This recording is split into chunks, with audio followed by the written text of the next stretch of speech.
What's up, Ragin Nation? How's it going? This is Alex, and you're watching the TF Movie Show. This is just a web series we're talking about the Transformers live-action movie franchise. This is episode number 69, and in this episode, we got to talk about the 7th installment of the Transformers live-action movie franchise, which is tentatively titled Beast Alliance, or at least that is the working title. Now, of course, when we think of Beast Alliance, we automatically think of Beast Wars. Well, that's exactly what it suggests. It is this franchise's Beast Wars live action film, or the film that is our introduction to Beast Wars into the franchise.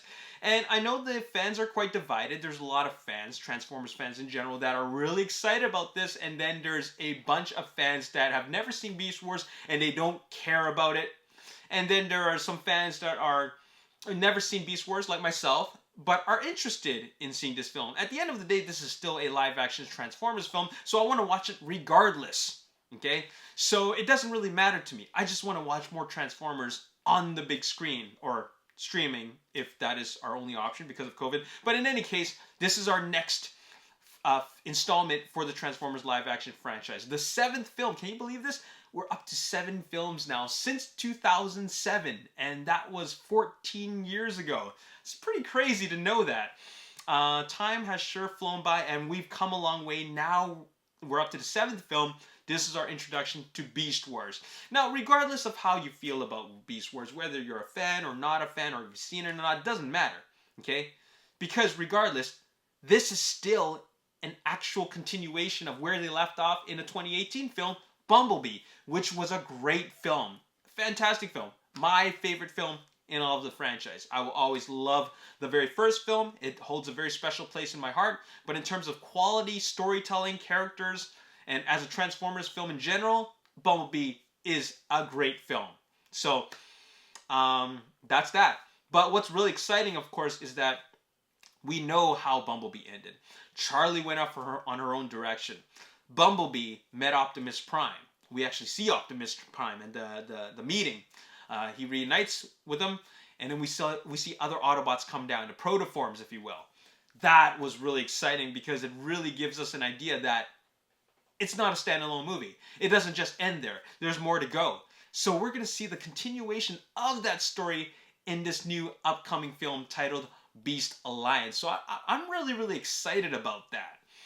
And I still know that there's that energy that surround these films where there's some people that really, really don't care about it. But hey, wait till you see that trailer. Wait till we know more about this film. Wait till they film more in Montreal, because that's where it's being filmed. It's being filmed in a city, not in prehistoric times. This is not a prehistoric dinosaur movie. This is not a full-on Beast Wars movie like the Beast Wars cartoon, which took place how many millions of years ago? It's not like that. This is a film involving humans that takes place in an urban city. I think this one actually takes place in the 90s. Bumblebee took place in the 80s, so they're going 10 years later into another decade, and we're going to see that progressive timeline. In any case, there's a new update, and that is, well, they're filming very, very soon. This has a summer 2022 release, and if you've looked at, a lot of gas, previous Transformers films, they typically start filming around late spring and or early summer. Okay, so here's the latest update. It comes from a French entertainment magazine, or website rather, and it's from Spectacles Cinéma. Transformers sera tourné à Montréal. La prochaine production se mettra en branle au début juillet. Juillet. I don't even know if I said that correct. I'm just like going with what I remember from French class back in high school. In any case, what it says is that they're starting production soon. In Montreal, they're going to be filming in the studio, and it's happening very, very soon.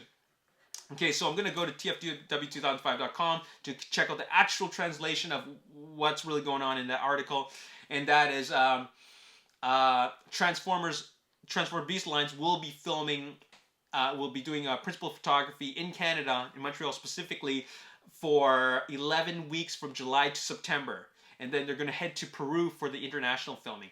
So that timeline is actually quite typical for pretty much a lot of the Transformers films, such as Age of Extinction and Transformers: The Last Night, to name two sequels.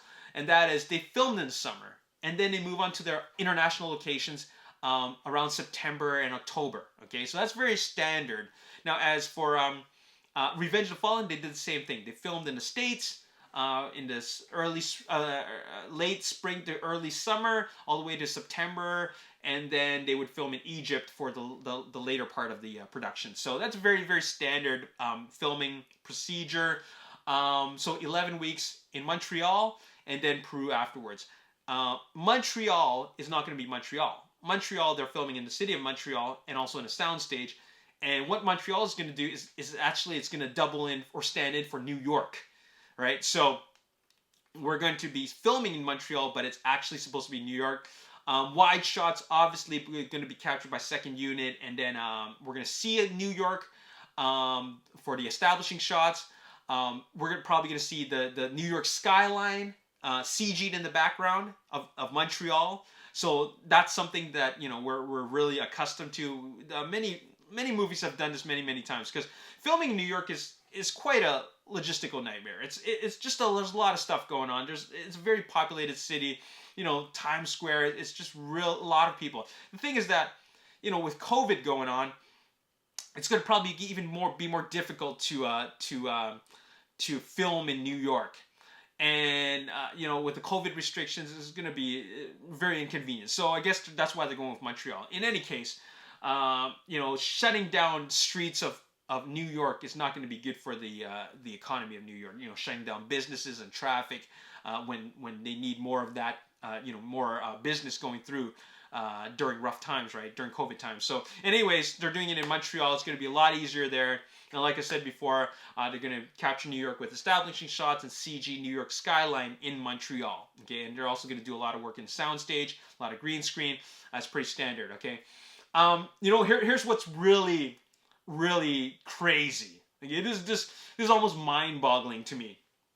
Okay, so every single one of these Transformers films have had a massive budget. Okay, with the exception of Bumblebee. Okay, so we got $155 million for the first Transformer film, and then from that point on, it was in the $200 million range. Pretty insane. Okay, Revenge of the Fallen, Age of Extinction, Dark of the Moon, Transformers: Last Night, very expensive movies. Okay, all in the $200 million range. Okay, and then Bumblebee was more along the $130 million range. Okay, so a much smaller budget Transformers film, still a big budget, mind you, because that we're talking about over $100 million. That's still a big budget movie regardless. Okay, that's not a small budget film.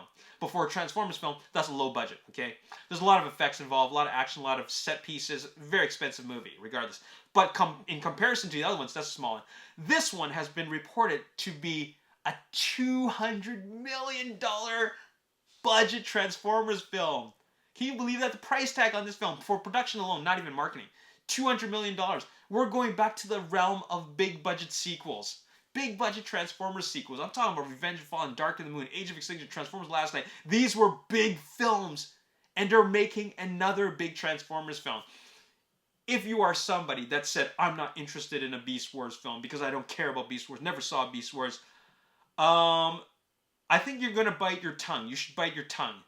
Because this is a film that's not going to be that much different from any of the big sequels that we've seen.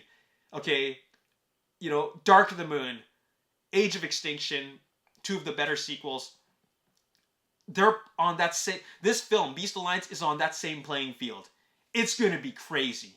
We got international locations. We got city scenes, city battle sequences, freaking explosions, cars, beasts, whatever. Okay, it's all there. Think about it. It's a $200 million film, Transformers film. What do you think they're spending their money on? CG, set pieces, cars going up in flames. You know what I'm saying? So this is going to be next level stuff. Okay? They're going back Michael Bay style. This is like they're gonna try to out Michael Bay. You know what I'm saying? This is something that is not to be looked at lightly. This is a lot of money. Okay? That's the one thing that I'm focused on right now. I'm not even focused on the fact that it's a Beast Wars movie. I'm focused on the fact that this is going to be a huge Transformers movie. When we saw Bumblebee, okay, you could tell that this was a much smaller budget Transformers film, okay? You could tell that this was a movie that was smaller. Excuse me, I'm you can tell that Bumblebee was a much smaller film than the first Transformers film, okay? But that was only 20 or 30 million dollars less than the Transformers film. We're back to 200 million dollars, okay? What does that mean? Big set pieces, epic climactic battles, big freaking car chases, and tons of CG work. I'm talking about characters, Autobots, Decepticons, Maximals, Predacons, you name it. I cannot confirm that's who's going to be in it, but definitely Autobots, definitely Bumblebee, definitely Optimus Prime, and definitely some characters from the Beast Wars universe, maybe even Megatron. I mean, Megatron showed up in G1 and Beast Wars, so perhaps we're going to get some iteration of him. In any case, I can't speculate on who's going to appear, but I can confirm that we're going to see a lot of robots, okay? $200 million. You know what $200 million gave us in Revenge of the Fallen, the very first sequel? We got a whole bunch of characters and a lot of protoforms and a lot of nameless Decepticons. Now, we know that nameless Decepticons and like characters like that don't really transform and all that, that's something that the fans don't want to see. They're starting to listen more to the fans. So therefore, when they gave us Bumblebee, we got more character-focused movies, a more character-focused sequel. We ended up getting a movie that was only focused on really 3 characters: Bumblebee, Shatter, and Dropkick. Okay? So that's what $130 million gave us. Imagine what $200 million gives us with a Transformers-centered, character-focused film. Oh man, it's going to be good. I got a lot of faith in this movie.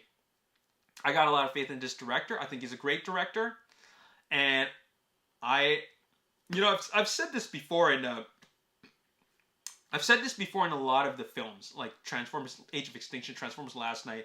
And I always said that, oh, this is going to be the best sequel yet. This is going to be the best sequel yet. And, I was disappointed in Transformers Last Night. Age of Extinction is a bad movie, but I still enjoyed the hell out of it, and I still have a lot of fun with it. But I think this is actually going to be the sequel that we've all been waiting for. Quality storytelling and big, big, big Michael Bay style action. Okay, I think we're really going to get that. And I think this is the movie. I think this is the one. Okay, I really think this is the one. I know I keep saying that, but I really think this is the one. Okay. Anyways, I'm just so excited about the fact that we're getting a big Transformers movie as opposed to a small one. Even though I won't mind a small one, I'm so down with the big one. I was surprised to know that that was the budget. Okay, I was surprised to know that. Haven't you guys learned from Transformers Last Night that you probably shouldn't spend that much money on a Transformers film right now, right? But hey, they're going with it. They don't seem to care. They're putting all their eggs in one basket. That's a big budget, and they're going balls out with this film, okay? I think they think that it's time. Transformers Last Night came out in 2017. Beast Alliance coming in 2022. They think 5 years is the magic number to start bringing out a big Transformers film. So we'll see what happens. Transformers Beast Alliance is slated for June 24th, 2022. Okay, I can't wait. Anyways, my name is Alex. Thanks for watching. See you next time. Peace.